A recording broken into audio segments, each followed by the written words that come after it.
Puxa, mas que vista! Deu trabalho para chegarmos até aqui, viajando com este ônibus, desviando de carros e das pessoas que estavam na rua. Olhem estas muralhas.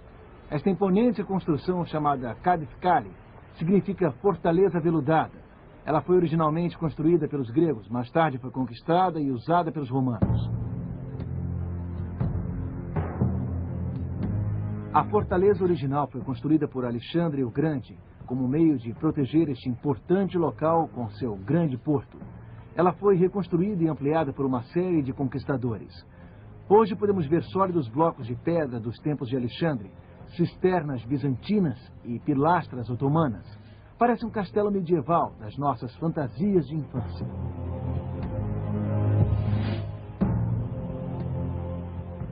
Alexandre o Grande sonhou com uma cidade aqui no alto do Monte Pagos. Ele viu as coisas de um ponto de vista diferente. Ele foi alguém de visão. Esmirna tornou-se um dos mais importantes portos de comércio costeiro na Ásia Menor.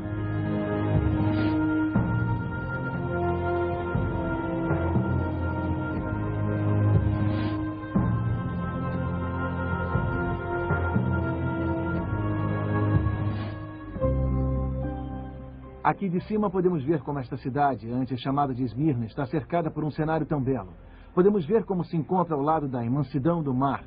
Não ficamos encurralados pelas ruas estreitas do comércio.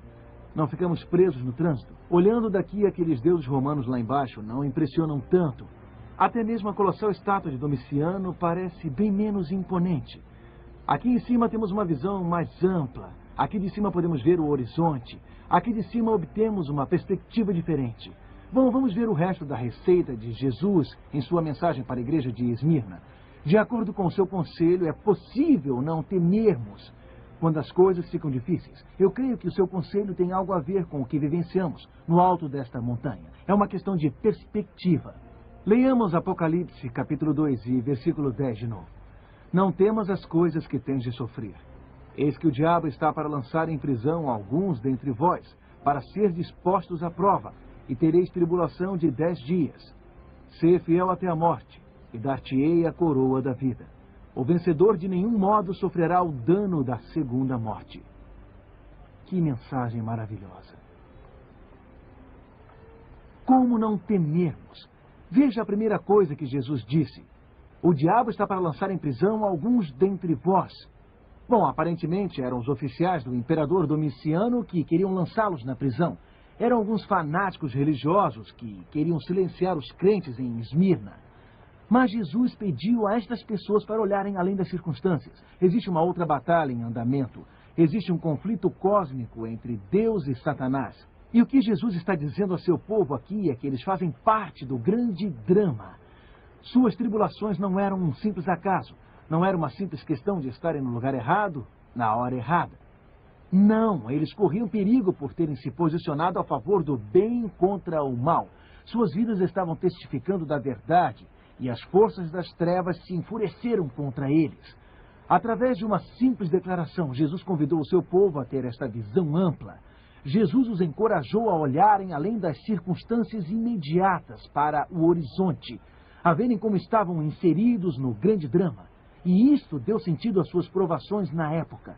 Isto os ajudou a não temerem. Veja o que Jesus diz a seguir em sua mensagem. Ele disse, para ser dispostos à prova e tereis tribulação de 10 dias. O que ele está comunicando aqui? Bom, basicamente é o seguinte, suas tribulações têm um limite, 10 dias ou 10 anos. Elas não durarão para sempre. Sabe, quando estamos passando por momentos difíceis, é muito fácil achar que aquilo vai durar por muito tempo. Nós não enxergamos a solução, apenas sentimos a dor, a perda, a frustração. Não enxergamos a saída. Então, o que Jesus está nos dizendo aqui é o seguinte. Lembre-se, os momentos difíceis não durarão para sempre. Deus continua soberano. Deus impõe limites. Podemos estar no calor da batalha, mas sabemos quem vai vencer a guerra. Portanto, esqueça a dor do presente. Olhe para o horizonte.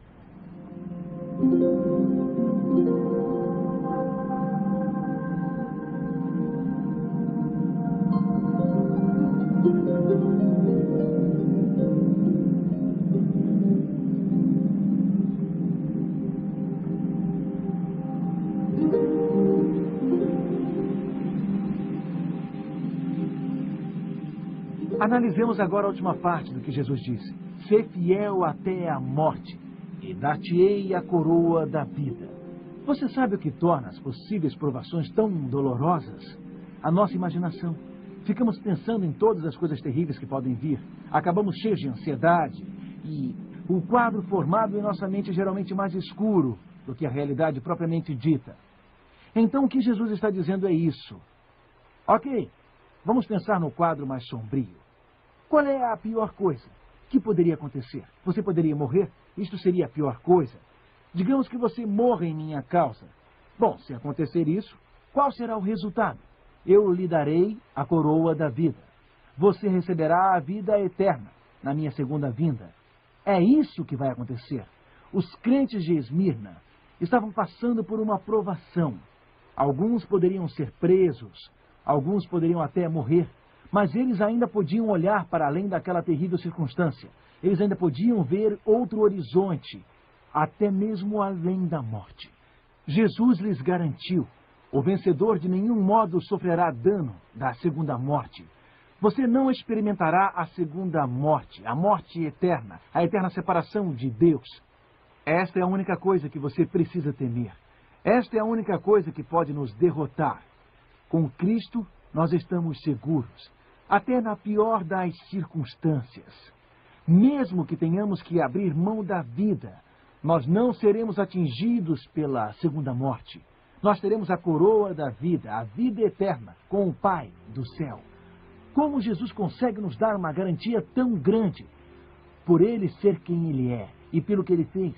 No início desta carta a Esmirna, Cristo assim se identifica. Vejamos este texto em Apocalipse, capítulo 2, e verso 8. Estas coisas diz o primeiro e o último, que esteve morto e tornou a viver. Jesus venceu o reino da morte. Ele venceu a morte como o primeiro e o último. Ele segura firmemente em suas mãos a coroa da vida. E ninguém pode tirá-la dele.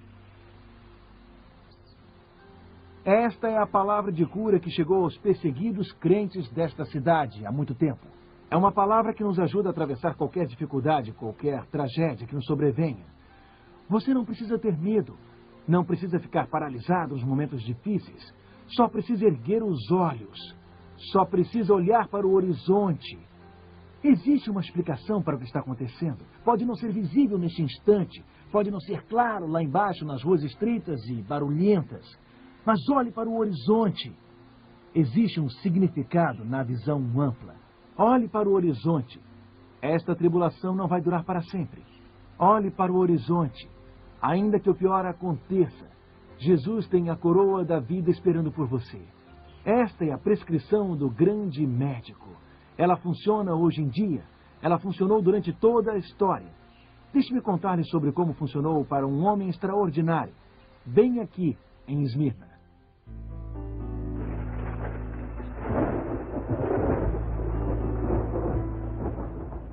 Hoje eu agradeço-lhes por permitirem que eu compartilhe do cálice de Cristo e dos mártires, cujos corpos e almas ressurgirão na eternidade do Espírito. Aceite-me como um sacrifício vivo.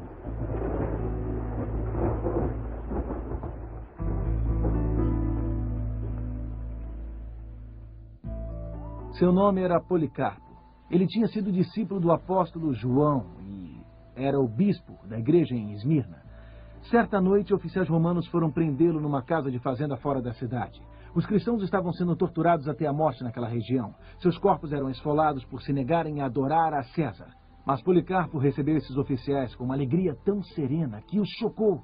Ele os convidou a entrarem e se alimentarem. Depois ele pediu que lhe concedessem 1 hora para orar calmamente.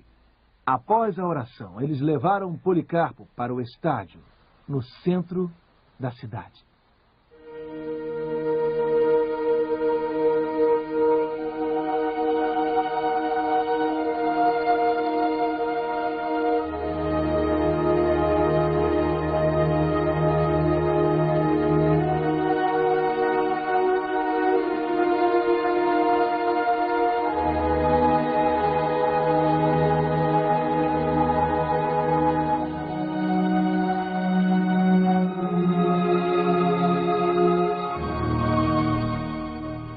imensa multidão reunida no estádio vibrou quando Policarpo entrou e foi conduzido até uma enorme pilha de madeira.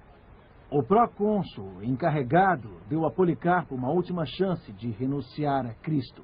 Ele disse: amaldiçoe e serás livre, injurie a Cristo. Policarpo virou-se para ele e respondeu calmamente: há 86 anos eu sirvo a Cristo, e ele nunca me fez mal nenhum. Como posso agora blasfemar o rei